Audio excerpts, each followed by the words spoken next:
सर्व लहानू भक्तांना सप्रेम जयगुरु. आज आपण आर्वी येथील अर्जुनराव पवार यांचे अनुभव कथन ऐकणार आहोत. मी अर्जुन पवार, राहणार आर्वी. त्यावेळी माझे वय 9 वर्षाचे होते. श्री समर्थ मायबाई यांची नामसमाधी गोविंदरावजी कडू पाटलांच्या वाड्यात टाकरखेड येथे आहे. समर्थ मायबाई यांचा पुण्यतिथी उत्सव वैशाख शुद्ध नवमीला होता. त्या कार्यक्रमाला मी उपस्थित होतो.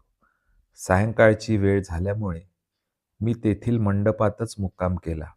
सकाळी श्री समर्थ लहानूजी बाबांकरता ग्लासमध्ये चहा आला. मी त्यांचे समोरच बसलो होतो. त्यांनी चहा माझ्या हातावर दिला व मी तो सेवन केला. मला संत समागमाची ओढ लहानपणापासूनच होती. तसे माझ्या जीवनामध्ये महाराजांचे बरेचसे अनुभव आहेत. ते सांगितले तर विस्तार वाढेल. म्हणून मी समर्थ 1971ला समाधिस्थ झाल्यानंतरचा माझा पुनर्जन्म कसा झाला याची माहिती आपणासमोर ठेवत आहोत. नोव्हेंबर 1999ला मी सेवाग्राम रुग्णालयात ब्रेन मलेरिया या आजाराने 12 दिवस बेशुद्ध अवस्थेमध्ये होतो.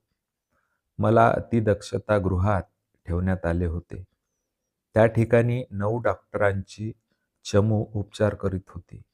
घरातील सर्व मंडळी, पत्नी, मुलगा, माझ्यापेक्षा लहान 2 भाऊ हे तपासणी कक्षाच्या बाहेर डॉक्टर पुढील उपचार काय सांगतात याची प्रतीक्षा करीत चिंताग्रस्त स्थितीत बसले होते. एवढ्यात एक उंच आणि सडपातळ देहयष्टीचे, अंगावर पांढरे शुभ्र शर्ट, धोतर, टोपी घातलेले अपरिचित गृहस्थ यांचे जवळ आले. काही ओळख परिचय नसताना आपण सर्वजण असे उदास का बसला आहात? त्यावर त्यांनी झालेला वृत्तांत कथन केला. त्यावर ते म्हणाले, काहीच होत नाही, निश्चिंत राहा, मी तुमच्या पाठीशी आहे. त्यांच्यासोबत 10-12 वर्षाचा मुलगा होता. ते निघून गेले. त्यानंतर 15 मिनिटातच डॉक्टरांची चमू बाहेर आली व त्यांनी सांगितले की नागपूरला नेण्याची काही गरज नाही, सर्व काही येथेच व्यवस्थित होईल. त्या दिवसापासून माझ्या प्रकृतीत सुधारणा व्हायला लागली. अनोळखी व्यक्ती दुसरे तिसरे कोणी नसून श्री समर्थ लहानू बाबाच आहे हे निश्चित. डॉक्टरांच्या रिपोर्टनंतर यांनी त्यांना प्रत्येक वार्डात जाऊन शोधण्याचा प्रयत्न केला, परंतु त्यांचा कुठेच पत्ता लागला नाही. 18व्या दिवशी साधारण होश आला. माझ्या डायरीचे स्मरण झाले. मी डायरी मागितली. असा हा माझ्या जीवनातील अविस्मरणीय प्रसंग आपणास समोर ठेवीत आहे.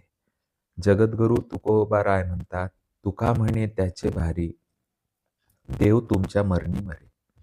तुम्हाला त्याचे होता आले पाहिजे.